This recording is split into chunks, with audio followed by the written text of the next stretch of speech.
KTV Originals।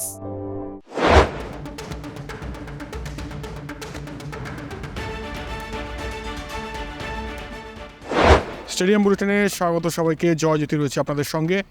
আজকে stadium বুলেটিনে প্রথমেই যে খবরটা দেব সেটা আমরা গতকালও আলোচনা করেছিলাম, সেটারই সম্ভাবনা প্রবল ছিল এবং সেটাই কিন্তু সত্যি হলো।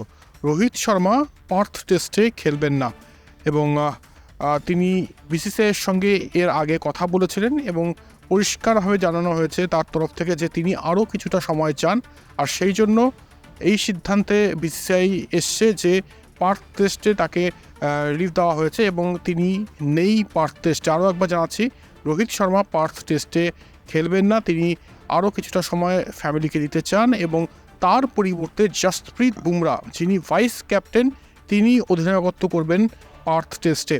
আর একই সঙ্গে এটাও বলে রাখি যে রোহিত শর্মা কবে তাহলে ভারতীয় দলের সঙ্গে যুক্ত হবেন, এটা নিয়েও কিন্তু একটা প্রশ্ন রয়েছে।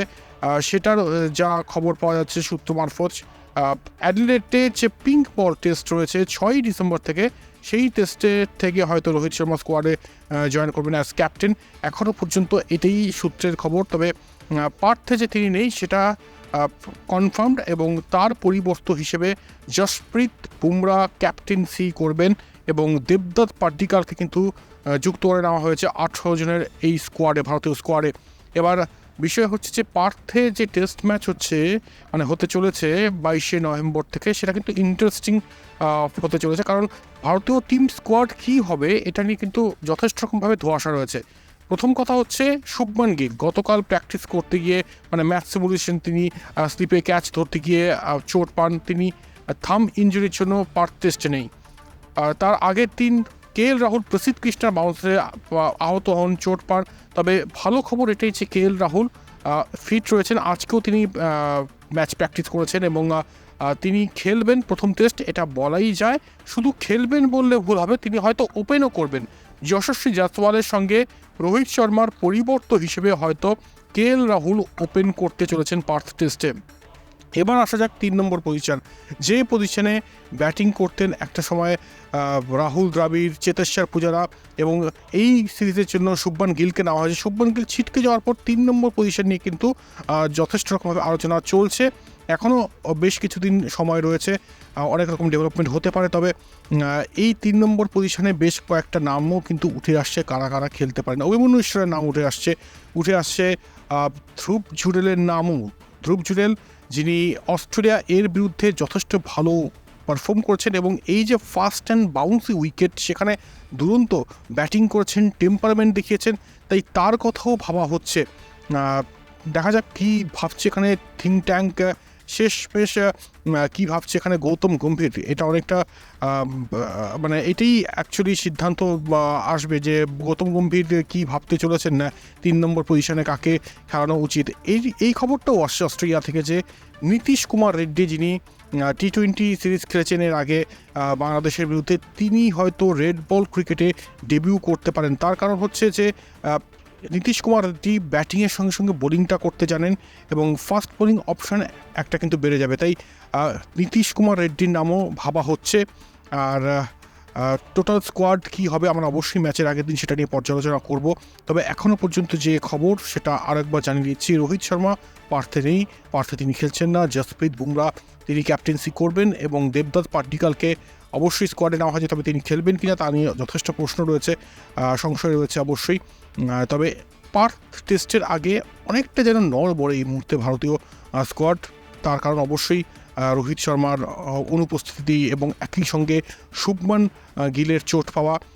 তবে তাও ভারতীয় থিঙ্ক ট্যাঙ্ক আশাবাদী যে এখানে তারা ভালো পারফর্ম করবেন এবং ঘুরে দাঁড়াবেন। তবে আরও একবার জানাচ্ছি যে পার্থ টেস্টে যে হচ্ছে যেখানে খেলা হবে অপটা স্টেডিয়ামে, সেখানে কীরকম উইকেট হতে চলেছে, যিনি পিচ কিউরেটর আইজ্যাক ম্যাকডোনাল্ড, তিনি এর আগে জানিয়েছিলেন যে এই উইকেটে পেস বাউন্স দুটোই থাকবে, অর্থাৎ ইন্ডিয়ান উইকেটে যেখানে বলটা আসতো তার থেকে কিন্তু অনেকটা উপরে বল আসবে, তাই যে অ্যাডাপ্টেবিলিটি সেটা ভীষণভাবে প্রয়োজন এবং সেই জন্যই হয়তো ম্যাচ সিমুলেশন এখানে প্র্যাকটিস চলছে ভারতীয় স্কোয়াডের। এবং এক্ষেত্রে যারা ভালোভাবে দ্রুত অ্যাডাপ্ট করতে পারবেন তারা হয়তো ভালো পারফর্ম করবেন সেই পার্থ টেস্টে। এবং এটাই একটা কারণ হয়তো রোহিত শর্মার এখানে না আসা, কারণ এখন যদি রোহিত শর্মা অস্ট্রেলিয়া পৌঁছেও যান, সেখান থেকে মানিয়ে নিতে মানে সেই পরিবেশের সঙ্গে সেই উইকেটের সঙ্গে মানিয়ে নিতে যথেষ্ট রকমভাবে চ্যালেঞ্জের মুখে পড়তে হতে পারতো রোহিত শর্মাকে। তাই কিছুটা সময় নিচ্ছেন, সময় দিচ্ছেন অবশ্যই তার পরিবারকে, এবং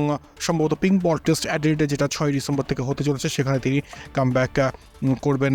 তাই এই পার্থ টেস্টে কি স্কোয়াড হয়, ভারতীয় স্কোয়াড কি হতে পারে, আপনাদের কি মনে হচ্ছে? আপনারাও কিন্তু কমেন্ট বক্সে জানাতে পারেন যে কি হতে পারে এই স্কোয়াডটা। 4 জন পেসার অবশ্যই খেলবেন। 4 জন পেসার কারা কারা? অবশ্যই কোনো রকম ব্রেন খাটাতে হবে না। জসপ্রীত বুমরা, মোহাম্মদ সিরাজ, আকাশদীপ, এই 3 জন তো অটোমেটিক চয়েস। 4 নম্বর পজিশনটা কার? প্রসিদ্ধ কৃষ্ণা, নাকি এখানে হর্ষিত রানাকে একটা সুযোগ দিতে চান গৌতম গম্ভীর? এটা ইন্টারেস্টিং হবে। স্পিনারদের মধ্যে কাকে আপনারা চাইছেন, এবং ভারতীয় স্কোয়াড কী চাইছে, থিঙ্ক ট্যাঙ্ক কী চাইছে, সেই দিকেও আমাদের নজর অবশ্যই থাকবে। তবে আরও একবার জানাচ্ছি যে উইকেট অনুযায়ী কিন্তু টিম বেছে নেওয়া হবে। এর আগেও গৌতম গম্ভীর যখন নিউজিল্যান্ড সিরিজে চলছিল তিনি পরিষ্কার বলছিলেন একটা কথা, বাংলাদেশ সিরিজেও তিনি একই কথা বলেছেন যে আমাদের প্রত্যেকেই কিন্তু সিলেক্টেড। আমাদের যে টিম হয়েছে 18 জনই আমরা খেলি, হয়তো কেউ মাঠে গিয়ে খেলে না, কেউ ড্রেসিং রুমে বসে সেই খেলাটা খেলছে। আমরা সেরা 11কে বেছে নিই। সেই সেরা 11 কারা কারা হতে চলেছে পার্থ টেস্টের জন্য, সেই দিকে অবশ্যই আমাদের নজর থাকবে, এবং যদি কোনো আপডেট থাকে অবশ্যই আমরা দেব। তবে আপাতত এটাই খবর। আর আরও একটা খবর আছে স্টেডিয়াম বুলেটিনে স্পেশাল কী জন্য সেটা অবশ্যই বলবো। আজকে ইউসুফ পাঠান, প্রাক্তন ভারতীয় ক্রিকেটার, T20 ওয়ার্ল্ড কাপ 2007 সাল মনে পড়ে, ফাইনাল ম্যাচে তার ডেবিউ হয়, তারপরে ফাইনালটা ভারতে যেতেও তিনি ওপেন করেন। তার আজকে জন্মদিন, তাই অনেক অনেক শুভেচ্ছা ইউসুফ পাঠানকে স্টেডিয়াম বুলেটিনের তরফ থেকে। এখানেই শেষ করছি আজকে স্টেডিয়াম বুলেটিন। আর যাবতীয় আপডেট, হারির খবর, এক্সক্লুসিভ স্টোরি জানার জন্য কোথায় আসবেন আপনারা প্রত্যেকে জানেন, এই স্টেডিয়াম বুলেটিন। আর স্টেডিয়াম বুলেটিন দেখার জন্য অবশ্যই লগ ইন হতে হবে কলকাতা টিভি অনলাইনে, এবং একই সঙ্গে আমাদের digital broadcast partner daily hunt রয়েছেই, সেখানে উঁকি মারতে ভুলবেন না।